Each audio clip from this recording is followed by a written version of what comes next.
CBS News Justice and Homeland Security correspondent Jeff Pegues joins me now with the latest on the investigation. Jeff, do we know what exactly will be questioned when the girlfriend appears before the FBI? What will they ask her?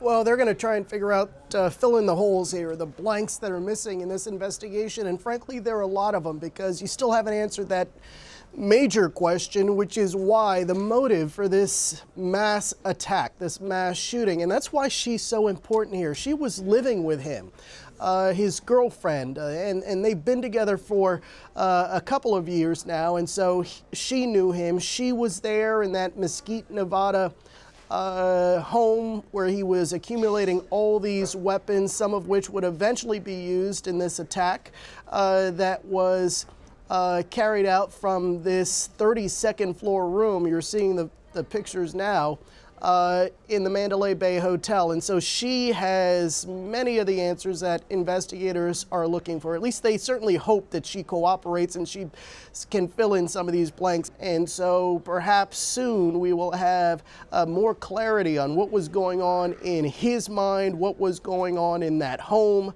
And so she will perhaps be able to provide some of those answers for investigators. And Jeff, she also has a right to say, I don't want to testify, I don't want to tell you anything. Is that right?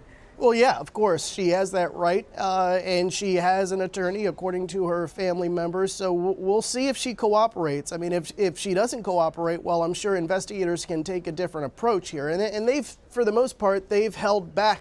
You know, they've tried to build a rapport with her. They have said that she has not been arrested. They call her a person of interest, but that's only because they want information from her, so there's no reason for them at this point to alienate her.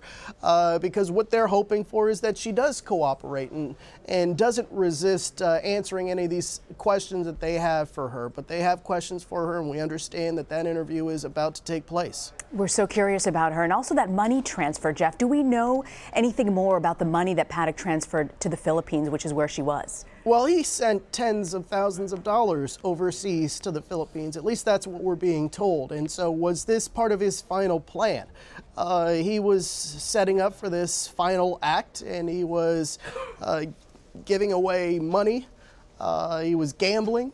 And so was this all part of the final plan? And she, again, going back to the girlfriend, she should have some of the answers. I mean, you know, how much did she know about those money transfers? How much did she know about what he was intending to do? And all of this, again, goes back to what she has to say. And investigators are certainly hoping that she shares. And Jeff, do we know more about those firearms that were recovered?